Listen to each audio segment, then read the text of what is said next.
So, one of the most common defenses of Mormonism you'll hear is the rhetorical question, how could Joseph Smith have possibly written the Book of Mormon? Now, I've talked about this before on my channel. I do think it was possible and even plausible that he wrote it, but I won't go into detail here because that's not what this video is about. So, this rhetorical question, and it's a valid question because it certainly, the way he produced it was phenomenal. The events were remarkable, it was extraordinary. I won't downplay that. And I will note that, extraordinary things have happened throughout history, things that have been hard to explain or even inexplicable. So Joseph Smith doing something extraordinary alone, isn't proof that he was a prophet. But, so this question, if you think about it, how did he do it? For one thing, it shifts the attention away from what the actual contents of the book were. Going by this reasoning or this line of questioning, the Book of Mormon could have been about medicine. It could have been about biology. What you're saying is that the way in which it was produced is proof that it was prophetic, well, then it doesn't really matter what the actual content of the Book of Mormon is so much. And thinking about it, I had the thought that essentially turns the dictation of the Book of Mormon into a magic trick. And it turns Joseph Smith essentially into a magician. And the proposition is, if we can't explain how the magician performed the magic trick, then that must mean it was a prophet. That must mean he had true magical powers. But, we don't think that way about magicians in any other context. If you go see a show and you can't explain how somebody did a magic trick, you don't assume they have real magic powers. So this line of reasoning is not one that is consistently applied. But it's advantageous for Mormon apologists. So Dan Vogel, one of the most prominent historians about Joseph Smith, in his biography of Joseph Smith, he talked about Joseph Smith and some of his reported early miracles as being like magic tricks, and kind of talked about them as if Joseph Smith was sort of a magician. And I'll talk through a couple anecdotes of this, and you can see where it's coming from.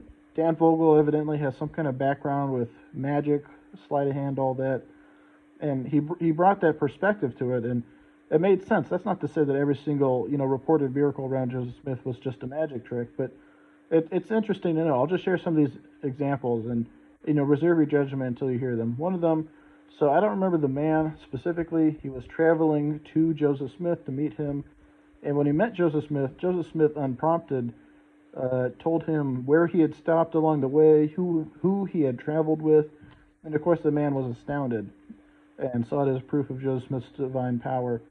Another instance, so Josiah Stoll, he met with Joseph Smith, and Joseph Smith, who had never been to Josiah Stoll's property, and his property was of course far away, Joseph Smith described what his property looked like. He pointed out physical details. Josiah Stoll was astounded and saw it as proof that Joseph Smith was a prophet. And these things, they kind of sound, somewhat miraculous. They sound like clairvoyance, but as Dan Vogel pointed out, it wasn't impossible for Joseph Smith to gain access to this kind of information. Joseph Smith could have talked to travelers on the road to kind of get information about his mark beforehand. He could have talked to someone who was familiar with Josiah Stoll's property. So in these instances, you have something where Joseph Smith, unprompted, mind you, performs essentially a magic trick to prove that he is a prophet. And there's other, things he did, around clairvoyance and things like that, where you can look at it in the same way, and it kind of colors kind of how you perceive his prophetic career. And I think, at least as a hypothetical, you can look at the Book of Mormon as sort of another magic trick, because that argument from apologists essentially reduces it to a magic trick, as I was saying. That the act in which it was produced, and not even the actual material, but just the manner in which it was produced and by whom, was so remarkable that it must have been true magic. But of course, we wouldn't accept it from an actual magician. Just hypothetically, say you had a legitimate, really good magician who was doing something like that.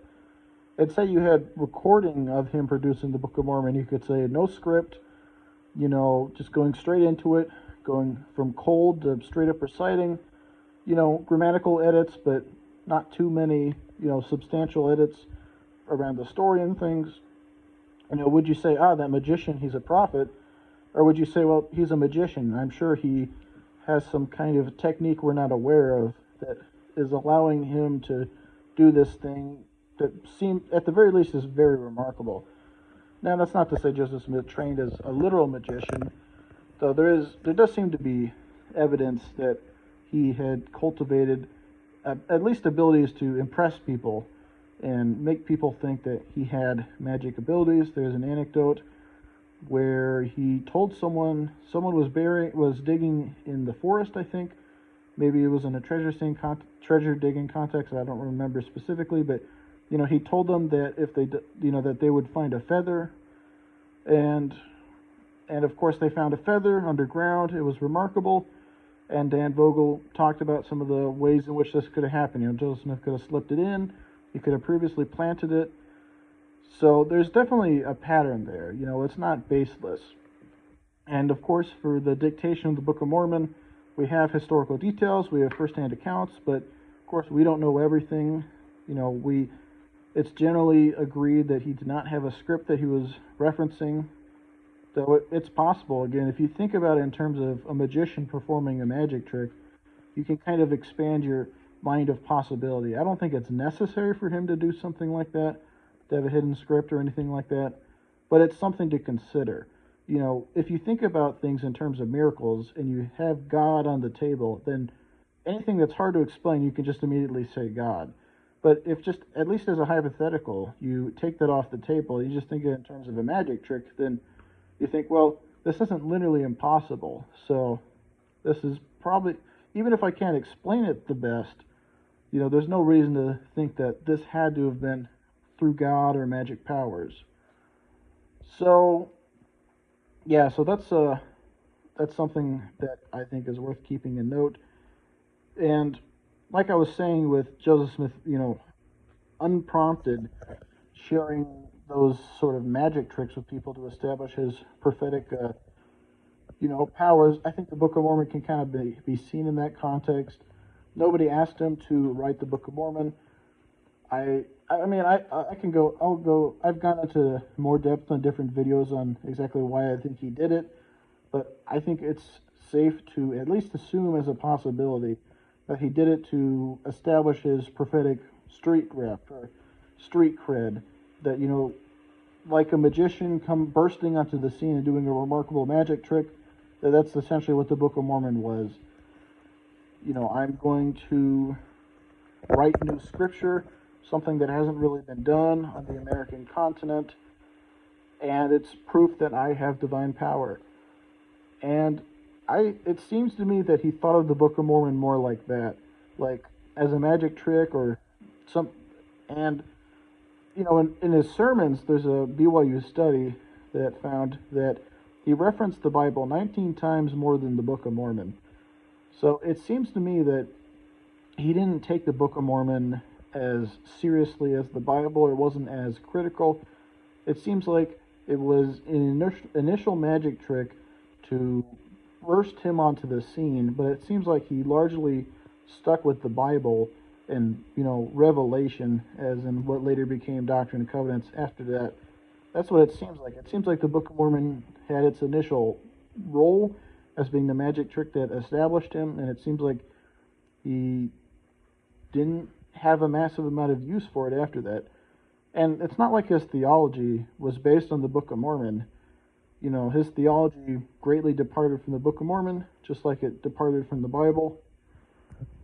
So, yeah, that's kind of what I was thinking. Just, at least as a hypothetical, if you think about, some of these alleged miracles, if you think about the production of new scripture, if you think about it as a magic trick, and Joseph Smith being in some way a magician, then it's less remarkable. This paradigm where you're not just resorting to magic / God if you have difficulty explaining something, this paradigm, it's just like it is if you're watching a magician.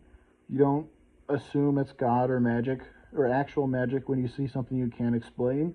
You assume that it's, that there's some hidden technique that you can't explain.